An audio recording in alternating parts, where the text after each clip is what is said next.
Ranipur reporter Mir Mohammad चाचर report मूजिब रानीपुर सां मुख़्तलिफ़ ॻोठनि खे मिलाईंदड़ लिंक रोड कंडरात जो ॾेख ॾियण लॻा।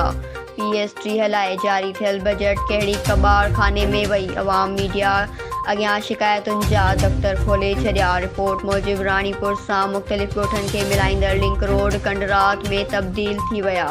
अवाम पारां चूंडियल नुमाइंदनि ते बेएतमादी जो इज़हार करे छॾियो। ॻोठ भंभरा हिंगोरा जे लिंक रोड बाबति ॻोठाणनि ॿुधायो त ॻोठ भंभरा हिंगोरा लिंक रोड जो ठीको कुझु साल पहिरियां हिकु पार्टी जे जियाले खे मिलियो हुयो, जंहिं में पिणु नाक़िस मटीरियल जो इस्तेमालु थियो हुयो, जेको रोड 1.5 महीने बाद उखड़ी वियो। अहिड़ी तरह ॻोठ मल्हेराणी सोलंगी, ॻोठ साईंदास सोलंगी, ॻोठ निहाल खान सोलंगी जे लिंक रोडनि सां बि साॻियो हशर थियो, जेके ठहण बाद उखड़ण लॻा। मथे ॼाणायल सभिनी ॻोठाणनि मुतालबो कयो त जल्द ॻोठ ॻट राजपर, ॻोठ भंभरा हिंगोरा, ॻोठ कादिरदाद शेख, ॻोठ गोस बख्श जामड़ो, ॻोठ मलको वाहण सिम नाले रोड जॾहिं शाह जी मशीन स्टाफ लॻ, ॻोठ साईंदास सोलंगी, ॻोठ मल्हेराणी सोलंगी, ॻोठ भले ॾिनो सहतो, ॻोठ निहाल सोलंगी समेत ॻोठनि जा रोड तामीर कराए ॾिना वञनि। हुननि चयो त तरक़ियाती कम अवाम जे ॾिनल टैक्स मंझां